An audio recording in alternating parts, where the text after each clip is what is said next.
what's up guys? Jerome here from the Bonsai Supply, and today I wanted to share with you my experience of using Akadama and why I stopped. Now keep in mind that Akadama is or can be a sensitive subject. So I want to make sure that you understand that this is my personal opinion and as well my personal experience, and I want you to take this with a grain of salt, okay?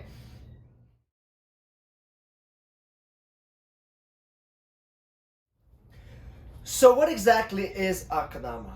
Akadama is a very popular soil or soil additive mainly used in the bonsai community. So Akadama is mined in Japan and it is mined from a volcanic soil.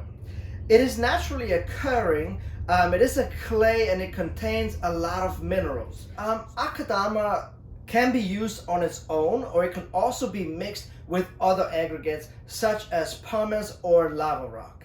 Now you can use Akadama really for anything that is container grown, but speaking specifically for bonsai, Akadama on its own is typically used for deciduous trees, especially Japanese maples.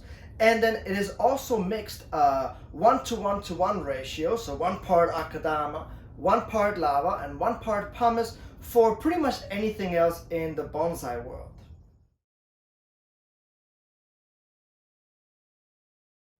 So next I wanted to share with you my personal experience with Akadama over the course of 13 years. And I have continued to try to use it for 13 years, but it just never really worked for me. Now I have used every single Akadama brand under the sun from different hardiness and different sizes as well. Now I also have used it in Switzerland, I have used it in a tropical climate with tropical trees, and then I have also tried it up in Georgia with temperate trees. And I have never been able to fall in love with Akadama. And the main reason is because I feel like that Akadama just does not give me the same results as other particles or other soils do. I feel like that the Akadama that we currently get in the United States specifically, the quality is not as good as it used to be, and the particles tend to break down very, very quickly. You can actually see here, I can break it down with just the fingertips very, very easily, and it starts to break apart.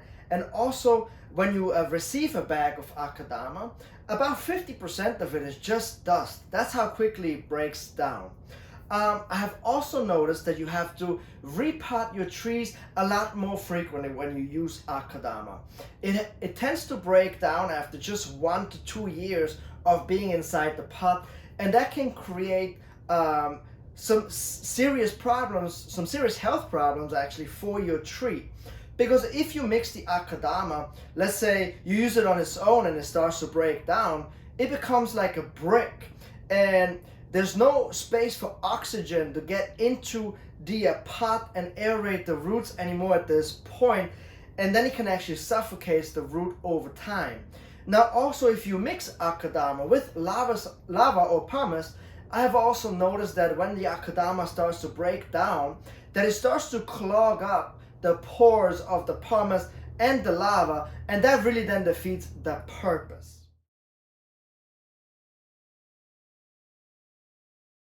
Alright, so now let me share with you guys why I switched from Akadama to what I'm currently using, and I'm also, of course, I'm going to share with you what I am using to substitute Akadama. So here it goes.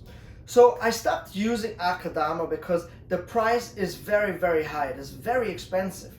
They have to import it all the way from Japan, and in the recent years with supply shortages and shipping charges increases, the Akadama price has just risen, and I just do think that it's not feasible at this moment anymore to use Akadama. I also have stopped using it, like I said earlier, because the quality of it starts to go down and down and down. Every time I get a new bag, I feel like the quality just gets less and less. So what do I use instead of Akadama? So I still use the 2 base ingredients for every single bonsai soil mixture, and I think whatever you use, you have to have these 2 cornerstone ingredients in your bonsai soil mixture. Number 1 is of course lava, because it aerates the roots and it freely drains the water. then pumice because it has naturally over 70 minerals and vitamins, which helps your tree grow a very strong and healthy root system. And now I use 2 aggregates to substitute the Akadama. I use clay still, and this clay has been baked and is actually calcined clay. So it still adds acidity to the soil mixture a little bit, and it holds just the right amount of water. And then actually my favorite aggregate that I use combined with the calcined clay is pine bark. Now this is dry aged pine bark from the United States that is downsized to like a 1/4 inch. And the pine bark acts like a sponge, so it absorbs the nutrients from when you fertilize, and then it releases it back to the tree as needed. And that is very, very important.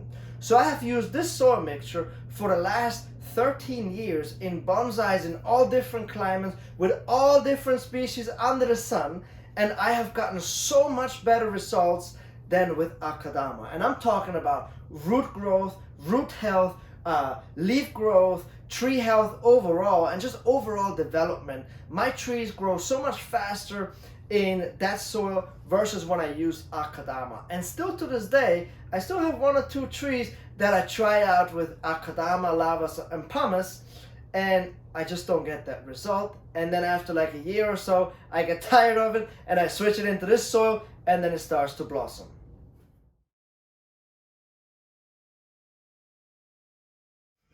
Now to sum it all up here, you can definitely use Akadama. You have to be mindful in what kind of climate you use, what type of trees you grow, and also it might work for you, but it just has not worked for me. So like I said at the beginning of this video, this is just my personal opinion as well as my personal experience for over 13 years. And the more that I speak to people about the type of soil that I use, the more I hear people say, I also don't use Akadama. And these people have even better trees than I do. So it's really fun to see now that there seems to be a little bit of a change in the bonsai community where people start to shy away from Akadama. I guess why should we import expensive soil from Japan if we have really good bonsai soil here in the United States as well? We started doing the same with pottery, right? We stopped importing Japanese and Chinese pottery as much. We started producing our own pottery in this country. We started growing native species. So why not just use native soil as well? So now I would love to hear your opinion on Akadama, if you use it and if you don't use it. Let me know what your experience has been. And if you have any questions on soil or Akadama specifically, don't be shy. Comment below in the comment section. Make sure that you subscribe to our YouTube channel, and I will catch you guys next time.